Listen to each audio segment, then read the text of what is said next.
Please listen carefully.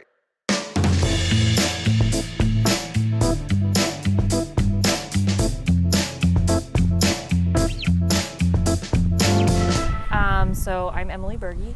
I have been a dietitian for 6 years, and I've primarily worked in long-term care. And currently I have a private practice. I'm the Weight Gain Nutritionist, so I'm focusing on helping women gain weight. So this is women who they don't have a history of an eating disorder, they're not purposely restricting, they just don't know why they have not gained and why they are underweight. So I wanted to create a space for them so that they could be heard and also reach those goals and feel a lot more energized, a lot better. Talk about what you do during the day, and then talk about why you wanted to focus on that particular niche. Yeah, so in working in long-term care, my main focus is weight gain. So a lot of that population, as we get older, your appetite changes, you're on medications that affect your appetite. There's higher rates of depression and anxiety and in the aging process. So most of my day is helping people gain weight, which is what I really enjoy doing. I prefer giving more food, encouraging more food, and that's been really fulfilling. It is different though. In long-term care, since it is end of life, there's a lot of, here, eat a bunch of ice cream. Here, have a milkshake. Here, have, cookies, whatever you want. And it's completely appropriate, and that is the route to go. But there really isn't a lot of good information on how to gain weight in a healthy way. So what I realized was, for people who are younger and not in that life stage, there isn't a lot of support, because it either goes, okay, just eat whatever you want as much as you want because you're already skinny, so it doesn't matter. Or you follow something along the lines of, I want to be healthy, and then you drop 10 pounds because now you're eating salads and a lot more vegetables, and then you give up because it gets to be frustrating. I feel like conventional marketing out there and magazines and just kind of people's thought process on appearance is that skinny is healthy. And skinny is better. And, for the type of training that we do, that's from a function standpoint, that's not very ideal. And then I think what people are realizing is that even from a health standpoint, it's probably not ideal either. Yeah, definitely not. And that's what is the big challenge. And that's what I see with a lot of clients. And I've seen with myself, because I have always been a person that was very thin. I got a lot of comments about my thinness. About how skinny I was, and you kind of get shamed out of wanting to gain weight because of this societal belief that thinness is, the optimal situation, which is really frustrating because when you're underweight or not feeling yourself properly, it's extremely exhausting, and it isn't functional, right? Especially for building muscle and getting stronger. So definitely that, and I'm not saying that I definitely have benefited from the thin privilege. That is definitely a real true thing. And I think for women and men who are, men, it's a little bit different though, because I think thin men, and you guys can speak to this more since you are males, but thin men get a little more flack for being skinny. Sure. Whereas women will get a flack in the sense of, oh, you should just be happy you're skinny. You're so lucky. Yeah, you're so lucky. Yeah. I'm so jealous of you. You can eat whatever you want. Yep, yeah. A lot of those phrases. So it makes a space to say, oh, well, I should just be grateful for what I have because I am this society's epitome of beauty. Even if I feel terrible and I don't feel good, I should. Is that just what happened? Be happy You were not feeling well? Yeah, I always had this idea that I wanted to gain weight. And I'd always that was my rebuttal. When people were oh my God, you're so skinny. I'd be oh, well, I'm trying to gain weight. I wasn't really doing anything. I thought I was doing something, but I wasn't. And I didn't want to be, I wasn't extremely self-conscious or anything. So I was very fortunate in that. But I didn't want to be as thin as I was. It was harder to find clothes. It's harder to, you just don't have energy. people are always making comments about, you look sick, or like you need to eat a burger, those kind of things. And a lot of the clients that I've talked to and a lot of the calls I've been on with people looking for my services, it's like across the board that's those same phrases, just their whole lives have come around. But then, when it's always followed up with like, you need to eat a burger, you look sick, but also you're so lucky. Yeah. So it's a very mixed message. It's amazing how comfortable people are commenting on other people's bodies. Yeah. Like, it's total strangers, right? Oh, yeah. And I mean, and I work in a place that generationally is a little different too. So there's definitely a lot of comments that I get every single day, whether to my face or just to their friend on the side, like, oh my God, look at her figure. And I'm like, oh, I guess they're talking about me. So like, I can roll with the punches there, you know. Right. It's a different generation. But it's definitely good moving forward to see that there is, I want to bring more awareness to it, because even though there is that thin privilege, it doesn't take away the hurt that people who are underweight and thin feel when someone feels like they are allowed to just make those comments about their body. Where's the, what kind of metrics do you put on being thin? Is it a BMI thing? Is it a % body fat? Is it muscle mass? Is it just total body weight? Like what kind of things are you looking at, or what common things are you seeing, like metric wise? Yeah, so that is definitely a really good point, because I've actually been playing with this idea a little bit, because BMI is usually what I constitute as being, if you're underweight, there is an actual BMI value that says you're underweight. Right. But we also, the BMI is a flawed metric. For sure. So I don't want to put complete, faith in the BMI, because it's not telling the whole picture. So I use it as a metric, but I also am listening to the stories of the people coming to me as well. Were they at a weight before and then they lost weight and they're not sure why, or they know why but they want to get it back? To me, that's saying, okay, you feel thin right now, you feel thinner than you are comfortable, then let's get you back to that weight that you were comfortable at. And because it is virtual, so it's all virtual services, so I don't have, what you guys have, the in-body scanner. That would be optimal to see, what % is lean muscle, what % is body fat. But virtually, I can't guarantee that everyone is going to have access to that, especially now with COVID and everything. So right now, BMI is being used, but I'm reevaluating that use of it as well, just based off the history of it. So would you encourage somebody to buy like one of those scales that uses Bluetooth to connect to your phone, that gives you all that data? It may not be as accurate as something like the InBody, but just something to show consistency. Would that be something that's beneficial for somebody at home in a virtual sense? Yeah, so I mean, in the sense of those scales, those like at home, like you said, there's always going to be room for error. If that's something that they are really looking for, that's great. A lot of the people who have come to me so far, the big focus is, weight is still important. So a scale does still give you some information. Once again, like not great. You like are bloated and it'll be all different. And like, you weigh yourself at night versus the morning, it's all different. But actually what I've come to realize, because I was thinking about metrics as well, even just measuring your actual like body size can be a good metric. So like measuring your hips, your waist circumference, your arm circumference.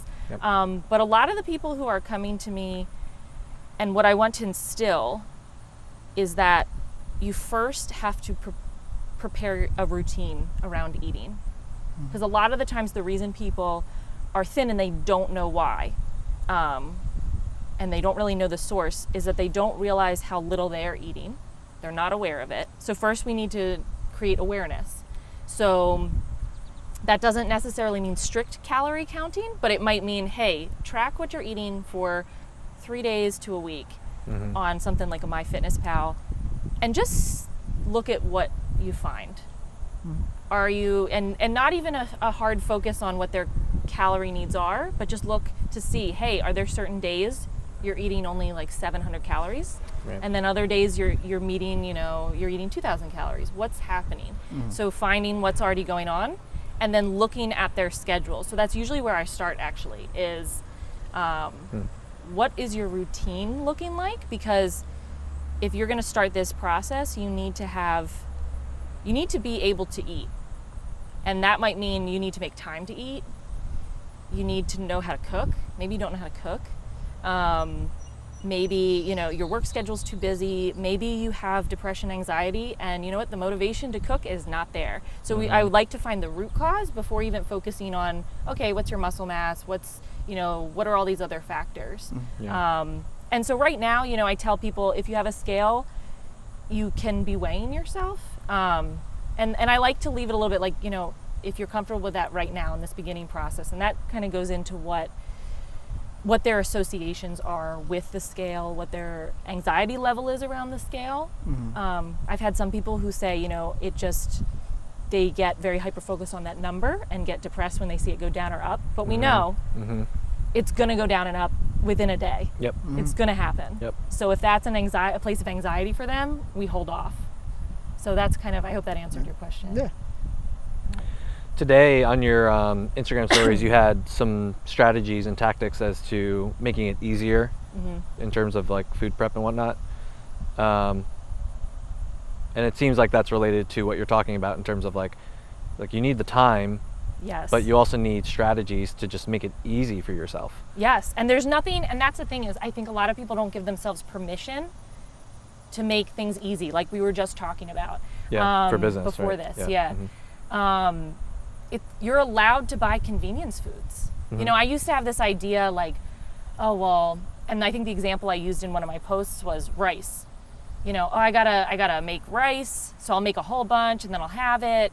But I don't know what it is in my life. I hate making rice. It just seems burdensome. Like you gotta rinse it off. You gotta do a whole, it takes time. And then I always think of it last minute. So then I'm like, wait, this takes like 30 to 45 minutes to Right. cook. Like what the heck? You don't get the And I instant don't have gratification. I don't have an Instant Pot. I don't have that. So what I did one time, I was in the store and I saw minute rice. I looked at the nutrition facts and I was like, this is surprisingly not super high in sodium and there's really nothing else in it. And it's these little individual containers. And I was like, what the heck am I doing cooking rice? Like I was feeling guilty, like I need to buy the big thing of rice. I'll save money. It's like the way to do things. But if you can take a shortcut, especially in the beginning, maybe down the line you'll have a better system. But in the beginning, take the shortcuts, get into that routine of eating as fast as possible. Yeah. So I'm a big fan of convenience. I use canned vegetables all the time because even sometimes for me, frozen is too much work. Like honestly, sometimes I'm like, I gotta cook this first. Like this is ridiculous, So there's nothing wrong with convenience, and I think a lot of people feel guilty using convenient foods or feel like, well, I'm just going to be unhealthy if I use convenience foods. So how would you strategize for somebody whose creative outlet is cooking? Well, then that's a great start right there. So if you like to cook and cooking is something that's fun for you, then you're off to a good start as far as gaining weight or losing weight. Either way. Obviously, we know that, but you're already it's something you enjoy. It's already in the routine. So then finding out what might be your other barrier, because obviously then cooking's not the barrier. So is the barrier grocery shopping? Is it that, I love to cook, but I hate going to the grocery store to get the supplies? Or is your barrier time? So I will cook a great dinner, but all during the day I'm booked back to back to back. So I don't have breakfast, I don't have snacks, and I don't have lunch. But at dinner I have an amazing dinner that I've cooked, and it's beautiful and I love it and I feel great. Yeah. So it's finding out what their personal barrier is. And so with my program that I do, it's a group program. And as you guys know, and Kanna knows, and everybody who's at Kanna knows, that community creates accountability and makes something way more fun and fulfilling. So, we all know, and quarantine was a perfect example of this. We can do workouts at home, Mm-hmm. but everyone was so excited to come back because of that community and that accountability. So that's why I have a women's weight gain program, and it's a group program. Got it. So it's 6 weeks. We meet once a week all together virtually for an hour, but there's also a Facebook group that to hold you accountable, to share your wins, share recipes. If it's someone that's saying, oh, I love to cook, these are things I like to do, they can share that with someone else who's saying, I don't even know how to cook and I need a specific recipe. Yep. So we can all feed off of each other, because it's great to have an expert. So I am in a situation where I am both the expert and I am the student too, because I have been through the process of trying to gain weight. But I have that expert view, but then you have your peers who have also gone through the same struggles, the same comments that people make, the same, loss of appetite. That's a common one I see, is people don't have an appetite and they don't know what to do because they're Googling, and when they can find something that is for weight gain and not weight loss, and they finally find something, it's here's a 3,000 calorie diet. Drink this gallon of milk. Drink a gallon of milk. Just keep eating if you feel sick. Doesn't matter if you feel sick, just don't throw up, because then you lose calories. And basically what happens is they are gung-ho in the beginning. They say, I'm going to follow this meal plan, whether I like the food or not, which is a big challenge of meal plans. And then maybe they make it a day, maybe, or halfway through the first day, and they're like, I feel ill. I cannot do this. I will never gain weight, and it's impossible. And then they go to the common phrase, I just have a fast metabolism and there's nothing I can do. And then they go about their life, and they're just keep taking all the comments and taking you know, all the fatigue and all the other issues they have with being at a low weight or being at a weight that's not right for them. Talk about the fast metabolism, because I feel like a lot of people use that, guys and girls. So I used it. I used it a whole bunch because people, I don't want to put the blame on random people, but that's kind of like, oh, you have this fast metabolism. So it's like, oh, I have this fast guess metabolism. I have a fast metabolism. Right. That's why I'm like this. Because you think you do because you eat. So like I would eat cheesesteaks, I would eat burgers, I would eat all those things that everybody said if I ate that, I would gain 20 pounds immediately. So I was like, I don't know, I have some kind of freak body. But when I actually tracked my calories, when I actively said, I'm going to try to eat, actually, I wasn't even trying to gain per se. I would like to, but I was like, let me just eat healthier and make sure I'm eating more vegetables and things. And I tracked, and this was when I was busy with work. And that was my downfall, was being very busy. And I got into a routine of skipping breakfast or eating something really quick. And then even lunch, I had an issue where I was double booking myself basically at work, like so many things that then I'd be like, I don't really have time to go and get, because I get fed at work. I'm in culinary, so that's a great plus. I still was like not gaining weight because I would not plan enough to go down and get the food, or I would just grab something quick. So I believed I had this fast metabolism because of the food choices I had. I tracked my calories and realized there were some days I was only eating 700 calories. And I was literally floored. Even as a dietitian, I was like, what? That's like not enough at all. And but on other active. days, you were probably having 2,000 calories. Other days I was maybe meeting, especially if I went out to eat, with people. And that's what I would do, on the weekends, or, Thursday nights I would go out with people and we'd grab something to eat. And it just like shook my world, because I really believed that I just was like, this is just my body type, and I just would have to eat so much that I would feel so sick. So then once I realized that, and that actually changed how I worked out as well. So when I first started at Kanna, I was coming, 3 days a week. I was very committed. I was really excited about the strength I was gaining and everything. And then at work, my schedule got crazy. So I took on 2 interns. So I was helping them learn and then still doing my work on top of that. And it was super fulfilling. And like we talked about with ADHD, which is something that I found out that I have, that hyper focus. So I was so focused on this like cool, new, exciting thing at work. I wasn't making time for meals, wasn't making time for shopping. would come home exhausted with barely any energy to make a good dinner or have anything prepared, and I was still working out. And then I burnt out really bad because I was not fueling my body for the workouts. And that's what I want to prevent my clients from happening to my clients. Because a lot of them know they will have to do some sort of strength training if they want to gain weight, gain muscle, and be healthy. But if you have no routine on how to feed yourself, you're going to burn out. You're going to get hurt.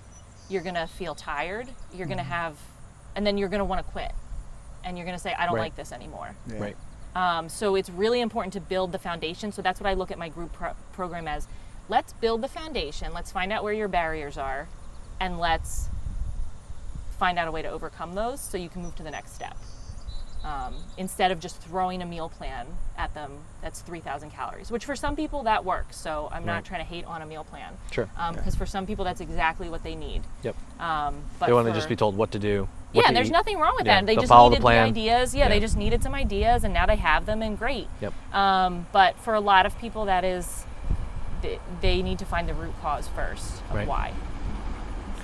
Do you give any general recommendations in terms of like certain amount of protein to eat, like grams per pound of body weight, or certain amount of carbs or fat, or like, is there anything that's pretty general, or is it tailored to each person? So I like the more tailored approach. There's numbers I could throw out there, and we know even on nutrition labels the standard 2,000 calorie diet, but it really is going to depend on your height, your weight, your activity level, and the women that are coming to me are going to be at different areas of activity level. Right. And so once I work with someone, because currently, before I was taking one-on-one clients, so I'd meet them where they are. That's the key, is meet them where they are. And figure out from there. As far as the group program, it's really about forming habits before we even get too concerned about meeting numbers. Because I've seen a lot of people get a lot of anxiety then around meeting numbers. And surprisingly, this is feedback that I've gotten from clients that they've tried to track in the past and they were scared to track again because they had so much anxiety about hitting that number that they would feel like a failure each time they didn't hit their protein number or hit their calorie number. Right. So there's a way that I'm trying to... They saw it as a check they needed to hit, yes. But if they didn't, it was a yes or a no, right? Yep. Rather than just... Data. Yeah. Yep, it's just data to know where you're at. So and what's really important and what I want to instill in people is that just because you have an end goal doesn't mean you take one giant step to that end goal. So if your end goal is to eat, 3,000 calories, it's, first of all, it's not even healthy to go from, if you're finding out you're only eating 700 calories, it's medically unhealthy to just all of a sudden start eating 3,000. You can have some really severe medical complications from jumping that fast. It's about, what can I do in a small, do I add 200 extra calories a day? Okay, let's do that for a while. See what that feels like. See if you can be consistent with that. And it's based off the number that you're already consuming. So like if you're generally on averaging out, I'm only eating, 1,000 calories a day. Okay, well then let's move up to 1,200 a day. How do you feel? So that prevents the stomach issues that happen when people start eating a lot. Yep. It is more likely for success, which creates a better habit because you start to see, oh, well, that wasn't too bad. Yeah. All I had to eat was this one extra thing, or these two, small extra things, and they're things I like, and you just prevent that sick feeling of overeating, and you give time for your body to adjust. So kind of starting where they're at with calories, and then going up from there. You focus on women for your groups, but there are plenty of men that want to gain weight. It might be at the other end of the spectrum in the sense of, particularly in fitness, guys wanting to do like a mass gain to get bigger for the sake of getting bigger or stronger. Is there any difference in strategy from saying, female or male who's underweight, let's say, who needs to get to, a more healthy kind of standard type weight versus someone who's, let's say, standard weight and wants to be like a bulky stronger. face Yeah, kind of they thing. just want they want to bro out, right? Yeah. For So lack of a better term. so that's definitely, so if you're already at or what that term that a lot of people use is that like skinny fat term where they're like, you know, oh, I just wanted some muscle definition. I want more muscle. So that would become a little bit more focused then on how much protein are you eating now? Okay. How much, you know, fitness are you weightlifting? Are you strength training enough? Yep. And this goes for, you know, males and females. Yeah. It depends on where they are on the spectrum of being underweight. If they're, you know, underweight, obviously first we need to get you up to, we need to get you eating consistently to a weight that you feel more energized at. Yeah. If you're already at a weight that, you know, you deem this is healthy, but I want more muscle, that's when we would get more into, okay, how much protein are you having? What does your fitness routine look like? And how do we increase that protein if that's what's, you know, that's usually what is lower. Yeah. How do we incorporate more protein in? And that's something that a lot of people think they need to have supplements, which supplements can be a great addition, especially if you have a hard time physically eating enough. But I think some people do get scared that they only, like they have to have supplements. Yep. And that's, I mean, it's in the name, a supplement. It's a supplement to your diet. So first optimize Right. the diet and decide, you know, if you're on a gain, you know, a mass gain phase, then yeah, you probably, you know, a protein shake would probably benefit you. Right. And be easy. And if you like it and it tastes good and it doesn't make you feel sick, then great, have it. But if every time you've had protein you feel sick and you don't like the taste and you hate drinking it, then it's not for you. Yeah. You know, so it can be either way. You can gain without them, you can gain with them. And you can gain muscle with them and you can gain muscle without them. Any questions? No, more of a statement, because I talked with you before about one of my friends who he, ever since high school, and that's when I met him, he's wanted to gain weight, but he's always gung-ho, and then he finds like after a week, he just stops, because he gets in that mindset that he just can't do it.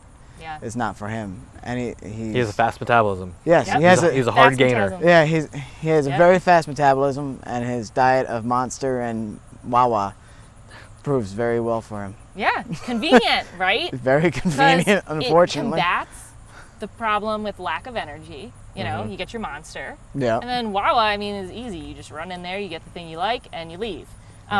So it makes sense, but and that's where it comes down to, like, what's the root cause?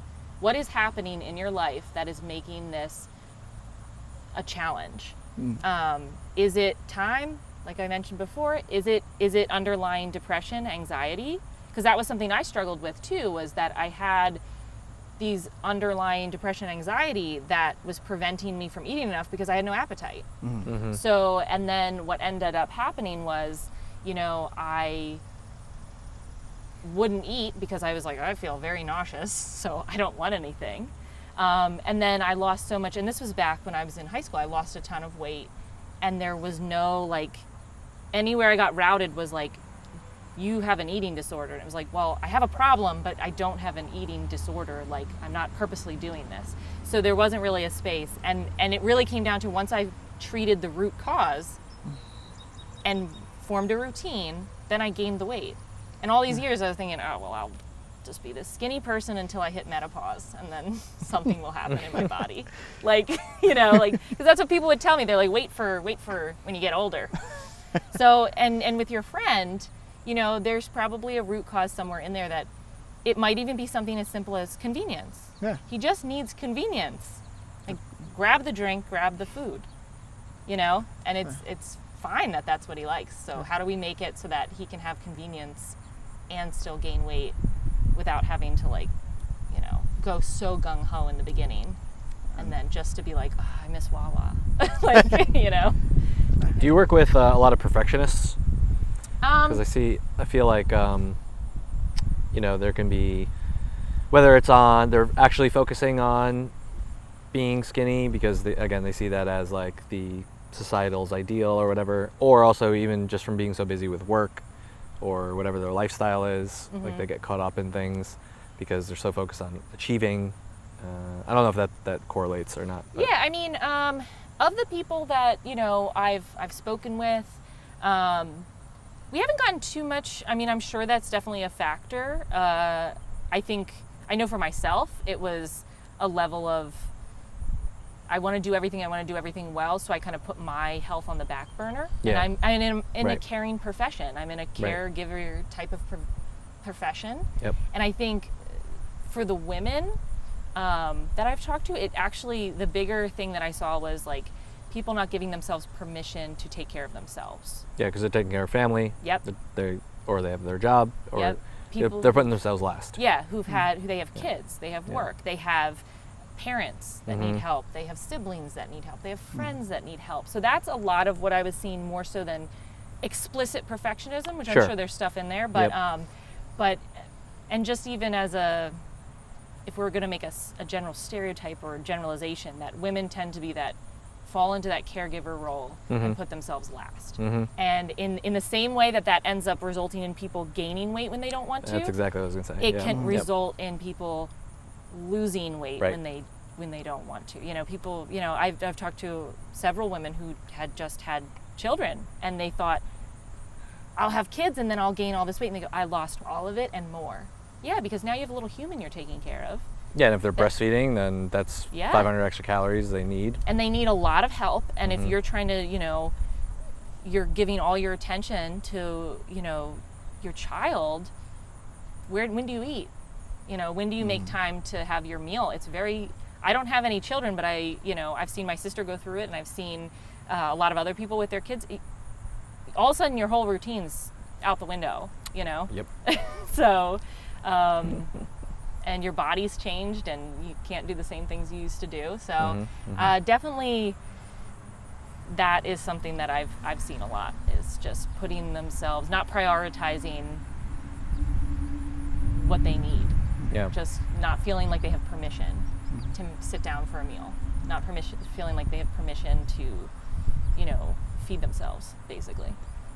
So as you're helping people gain weight, let's say they get to a weight where things are looking good. They're healthy. They're feeling good.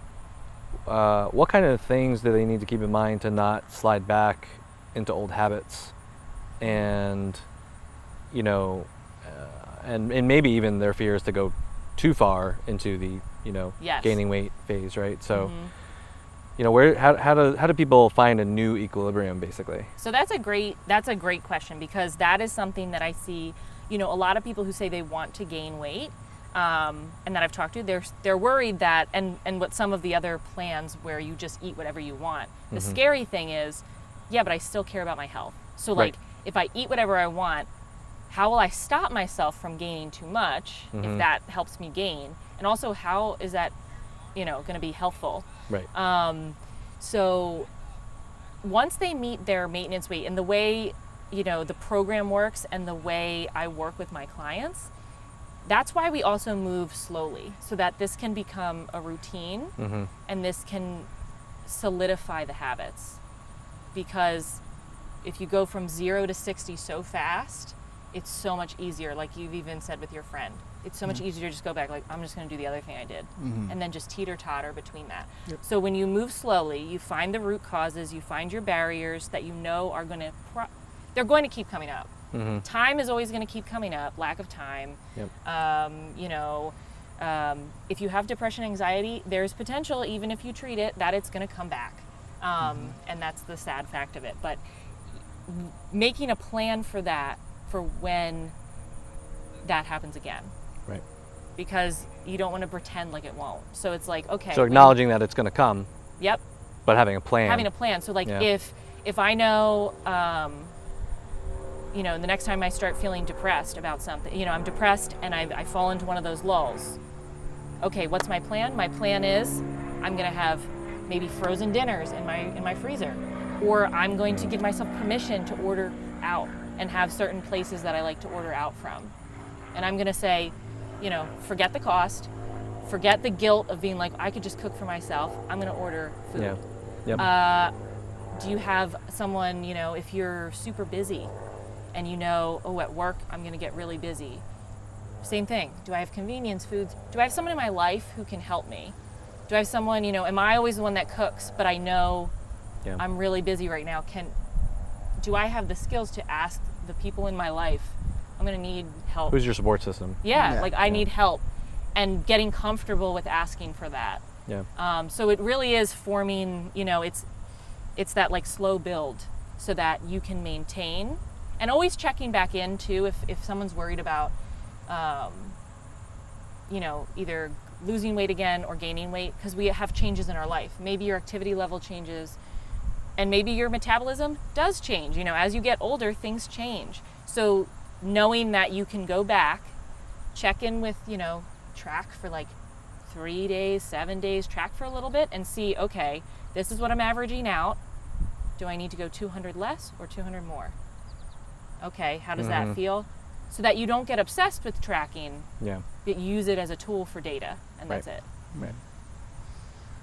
What tips or tactics do you give people for establishing a routine? Like maybe somebody's schedule's all over the place. Like you said, people can get carried away with beginning to the end of the day just creating some type of schedule, or maybe like they're on a week-to-week schedule and it's changing constantly. Or even overnight, because the friend that I mentioned earlier, he works from 6 p.m. to 6 a.m. And Wawa's always open, so right? Yeah. Definitely. So finding, so when it comes to that, small steps. It is like a small step system. So let's find something small. If your routine's crazy, find a portion of the day. And this is something I worked on with a client. We kind of came to the realization that she was going to bed late, and then waking up at like noon. So then she would just kind of combine breakfast and lunch, and then that was it. So first, of course, I ask, is that schedule important to you? Because for your friend, that's his job. You can't say, oh, you can just go to sleep at 10 p.m. and wake up early in the morning, make yourself some like fabulous eggs and like toast and all this. No, like that's not going to work. No. So being realistic. So I asked her if it was important to her. For her, it was not. She did not like that she went to bed so late, and she didn't like that she was getting up late. So we started first with, okay, can you get up an hour earlier? I don't care if you go to bed an hour early. I don't care. Just get up 1 hour earlier first and see what happens. So starting very small for those successes, and then just build. So after that, okay, can you eat something, you know, within that first hour of being awake? Just anything. Doesn't matter. Doesn't have to be healthy. It could be a donut. Like, I don't care. Just eat something and see how you feel. And I had another client who she had an issue where she would wake up early, but she wasn't hungry until, you know, lunchtime. So she would just not eat anything for all those hours of being awake. So I asked her first, is that important to you? Like, is not eating breakfast important to you? And she said, no, I'm not hungry. And I said, okay. So I said, can you just have like a sip of juice in the morning?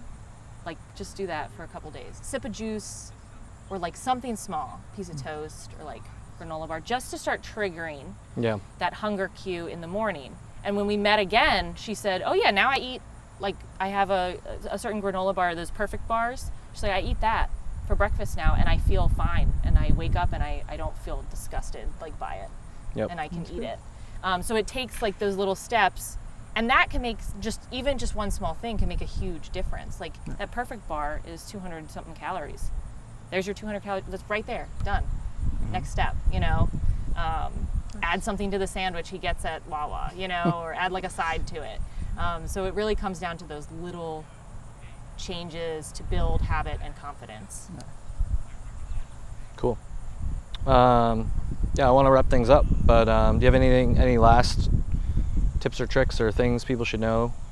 A lot of the things you're saying, honestly, would apply to someone who's looking to lose weight as well. Yes. Right? Like looking at habits, looking at your routine, looking at how to make things easy for yourself. Not pursuing perfection, but just trying to take a step towards good. Making small changes because we want to establish new habits rather than try to go all in and then just have like your friend, like them fall off after a week.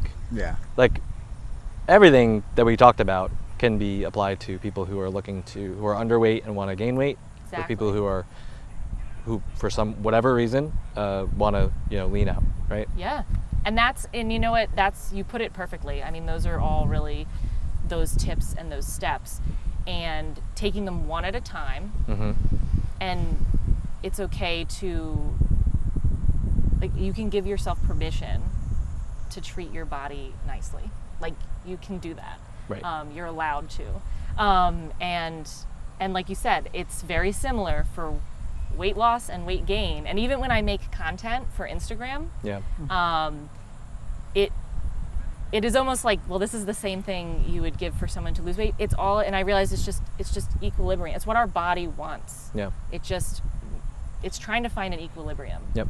So that's why some of the tips are very similar. Yeah. Yep. So it really is, and it comes down to just giving yourself permission and taking one step at a time. Cool. So where can people find you if they want to stalk you? I'm on Instagram at weight.gain.nutritionist. So you can follow me on there. I'll give tips regularly on there. So I make content daily. I also have stories that I'll give a little bit more detail and explain some of those tips.